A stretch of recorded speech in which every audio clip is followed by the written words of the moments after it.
It's crazy how one moment, one conversation, can change everything you thought you understood about someone, especially when that someone is your dad. I mean, the man who raised you, taught you how to tie your shoes, scared away the monsters, under your bed. How do you go from that to silence? I've been holding on to this story for a long time, and every time I tried to speak it, the words would just fall apart in my throat. But I think I'm ready now, not just for me, but for anyone out there who's ever had a moment with someone they love that shattered everything. It happened between me and my dad. And yeah, it ruined everything. Or maybe it just revealed what was already broken. I was never the kind of kid who fought with my parents. I wasn't perfect, not by any stretch, but I respected my dad. Maybe too much. You see, he wasn't the kind of guy who said, "I love you." He showed it, through work, through sacrifice, through being there at every school pickup. That was his language. So I learned to speak his language too. Keep it together, don't cry, keep pushing, keep quiet. And for a long time, I thought we understood each other. But here's the thing. No one tells you about getting older. The gap between who your parents think you are and who you're becoming starts to widen. And if you're not careful, that gap can turn into a canyon. It started the summer I turned 20. I was in college, coming home for a break. I had just changed my major, something I hadn't told him yet. I was nervous, but not because I thought he'd be angry. I wanted him to be proud. And I knew what he expected from me. The plan had always been simple. Go to business school, graduate, take over the family business eventually. That was the track, and I was on it. Until I wasn't. See, I had fallen in love with writing. Not business reports, not marketing plans, stories, real ones, human ones. I started taking creative writing classes, started publishing small pieces in the college magazine, and for the first time in a long time, I felt like I was really breathing. Like I wasn't just following some script. I was finally writing my own. But I hadn't told my dad. Not yet. So that summer, we were sitting out on the porch. I remember the smell of the grill, the sound of cicadas, the way the light was soft and golden. It felt like a good moment to tell him, so I did. And at first, he didn't say anything. He just sat there.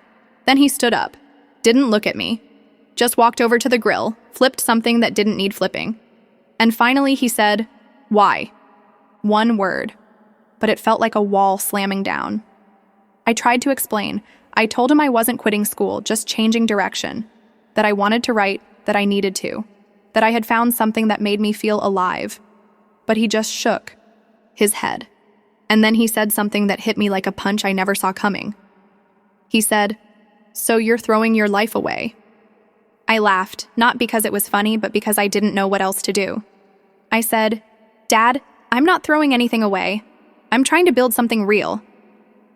And that's when he turned and looked at me. And I'll never forget. "This," he said, "you don't know what real is." And that was it. That was the moment. It wasn't loud. It wasn't a fight. It wasn't fists or yelling or slamming doors. It was silence. And that silence stretched into days. Then weeks. We barely spoke the rest of the summer. When I left to go back to school, he didn't hug me, just said, "Take care." 3 words that felt like a full stop. For months after that, I kept wondering what I could have done differently. Was I selfish? Naive?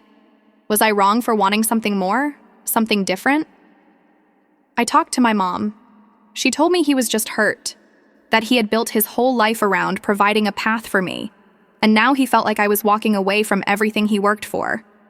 But it didn't feel like I was walking away. It felt like I was trying to step into my own skin. And here's the thing nobody tells you when you're growing up. You can love someone and you can disappoint them. You can be doing what's right for your soul and still break someone's heart. And sometimes there's no way around that. Slow. Music fades into a more hopeful tone. It took 2 years for us to really talk again. Not the surface stuff, birthdays, holidays, weather. I mean talk. And when we finally did, it wasn't dramatic. There wasn't a big apology or emotional breakdown. We were sitting in the garage. He was fixing something, like he always did. And out of nowhere, he said, "I read that piece you wrote, the one about Grandpa." And I just froze. Because I had written that piece from a place of real pain. It was about legacy, expectations, and the weight of being someone's hope. He said, "It was good." That's all. But it was enough. Because for him to say it was good, that was his way of reaching out, of saying he was listening now, that maybe he didn't understand everything, but he wanted to try. We still don't see eye to eye on everything. We probably never will. But what happened between me and my dad, as much as it hurt, it forced us both to stop pretending, to stop performing the roles we thought we had to play. And yeah, maybe it ruined everything that wasn't real. But in the ruins, we found something new, something honest. Don't think relationships break just because of one conversation. I think they break when people stop being willing to understand each other. And I think they heal when someone, anyone, takes the first step. That day in the garage when he said, "It was good," that was his step. And when I said, "Thanks, Dad, it meant a lot to hear you say that," that was mine. So maybe the worst moment between us wasn't the end. Maybe it was the beginning. You know, after that small step in the garage, things didn't magically go back to normal. I think people expect that. Like once you talk, the pain just disappears. But it doesn't. It lingers. It echoes. We still had awkward moments. Still had long silences over dinner. Still avoided certain topics like landmines. But slowly, over time, something started to shift. Not in big ways, but in tiny cracks of light. He started asking questions, not many, and not always at the right time, but questions like, "What are you working on these days?" Or, "Who reads this stuff?" And I'd answer. Sometimes he'd nod, sometimes he wouldn't. But he was trying, and I could feel that. One night, I got home late from a reading I had done in the city. It was a small event, nothing fancy. But to me, it mattered. I had read a piece about fathers and sons. Fictional, but not really.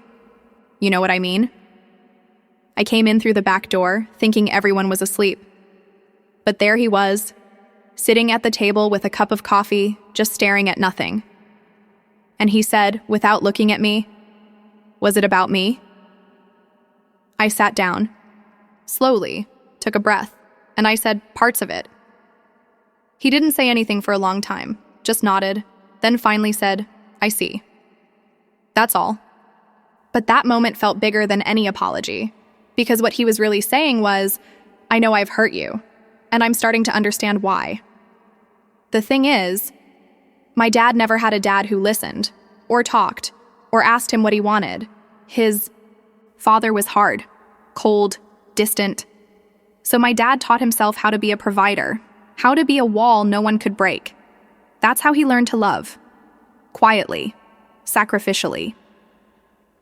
So when I came along and I started breaking the mold, it felt like betrayal to him. Not because I meant to hurt him, but because it reminded him of the freedom he never had. I started realizing something important during that time. Sometimes the people who hurt us are carrying hurts of their own that they've never unpacked. And when we clash, it's not always anger. Sometimes it's grief. Grief for the connection they never knew how to build. There were days when I still felt like giving up. Days when I questioned if we could ever really understand each other. But I kept going, kept sharing my work, kept asking about his projects, kept showing up. Because love isn't loud, it's consistent. I think we expect healing to be a dramatic gesture, a teary-eyed confession, a breakthrough moment.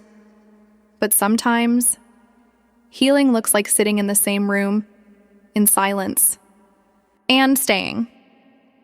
It looks like two people figuring out how to be in each other's lives without pretending anymore. We're in a better place now. Not perfect. Not even close, but better. A few months ago, he came to one of my readings. Sat in the back, arms crossed, just watching. When it ended, I wasn't sure what he thought. I was nervous, honestly. But as I was packing up, he came over and said something I'll never forget. He said, "Your words make people feel things. That's a gift." I didn't see that before. And I stood there, frozen. Because in that moment, I didn't hear just his words. I heard everything he'd been trying to say for years but didn't know how. I heard, "I'm proud of you." I heard, "I see you." I think that's all we really want deep down. To be seen.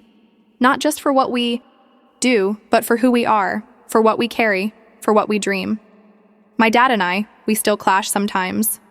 We still walk on old battle lines from time to time. But there's a new kind of respect now, a quiet understanding. He knows I didn't reject him. I just needed to become me. And I see him more clearly now, too. Not just as dad, but as a man. A flawed, complicated, quietly courageous man who did the best he could with what he had. You know, there's something heartbreaking about realizing your parents are human. But there's something beautiful in it, too. Because once you stop expecting them to be perfect, you can start loving them for real. Not for what you wish they were, but for who they are. If you've had a moment like mine, where something happened that cracked the foundation between you and someone you love, I want you to know this. It doesn't have to be the end. It might hurt. It might take time.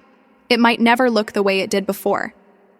But if you both want it, if even one of you is willing to keep showing up, something honest can grow in the place where the hurt used to live. Not perfect, but real. And sometimes, real is even better.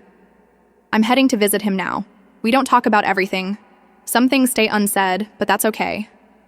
What matters is that we're still showing up. And sometimes, that's everything. It happened between me and my dad, and it changed everything. But maybe it needed to. It's funny, really, how we carry moments with us. Tiny seconds stretched across years. A porch light that never went out. The smell of his flannel shirts in the winter. The way he used to tap the steering wheel to the beat of old songs on the radio. Those moments, I still have them. Even when we weren't talking, they never left me. And that's the thing about love. It doesn't disappear just because it gets quiet. It hides, it waits, it survives things you didn't think it could. But here's what nobody really prepares you for. The day you stop being a child and start seeing your parents as people. It's not a clean break. It's not even a moment you can circle on a calendar. It happens in pieces, slow realizations, little griefs. It's when you realize they were doing the best they could with what they knew, and sometimes that still wasn't enough. And somehow, you have to learn how to hold that. I remember sitting across from my dad at a diner, maybe a year after, that garage moment. We hadn't talked about the past, still danced around certain things, but then he said, totally out of the blue, "Do you think I messed it all up?" And I looked at him. This man who had always looked 10 feet tall to me. This man who once lifted me with one arm and made me believe nothing in the world could touch us. And now here he was, older, softer, asking me something so human, so vulnerable. I could have listed everything, all the missed chances, the times I felt alone, the words he didn't say when I needed them most. But I didn't. Instead, I just said, "No, Dad, I think we both did the best we could. And we're still here, that has to count for something." He nodded, wiped his mouth with a napkin, didn't say anything else. But I saw it in his eyes. Relief, regret, gratitude, maybe even love. That's the thing. Healing isn't loud. It's not a movie scene. It's not shouting in the rain or hugging at the airport or making promises that sound poetic. It's slow. It's awkward. It's showing up anyway. It's being in the room with someone who hurt you and realizing you still want to be there. And I'll be honest, there are still things I wish were different. Things he'll never say. Things I'll never fully understand about the way he grew up, what he was taught, what he was afraid of. But there's a strange kind of peace in accepting that, in choosing to stop needing the apology and start living the forgiveness. Not for him. For me. A few months ago, he asked me to help clean out the garage. Again. Same garage where everything broke, and where everything started again. We found an old box of my childhood drawings. Crumpled paper, stick figures, dragons with 6 legs, and right there in the middle was a drawing of him. I had written in crooked letters, "My dad, the strongest man in the world." He picked it up, smiled quietly, and said, "You really believe that, huh?" I said, "Yeah, I did. And you know what? In a way, I still do. Not because he never failed, but because he kept trying, even when he didn't know how. That's strength too." So, yeah, it happened between me and my dad, and it ruined everything that wasn't real. But in its place, we built something new, something slower, something more honest. And if you're out there wondering if something broken can ever be whole again, let me tell you something I had to learn the hard way. It doesn't go back to how it was. It becomes something else, something more real, something you choose again and again, even when it's hard, even when it hurts. And sometimes, that's better than perfect. We're not the same people we were back then, but somehow we're still us. And that means everything. Forgiveness isn't about forgetting what happened. It's about remembering and choosing to love anyway.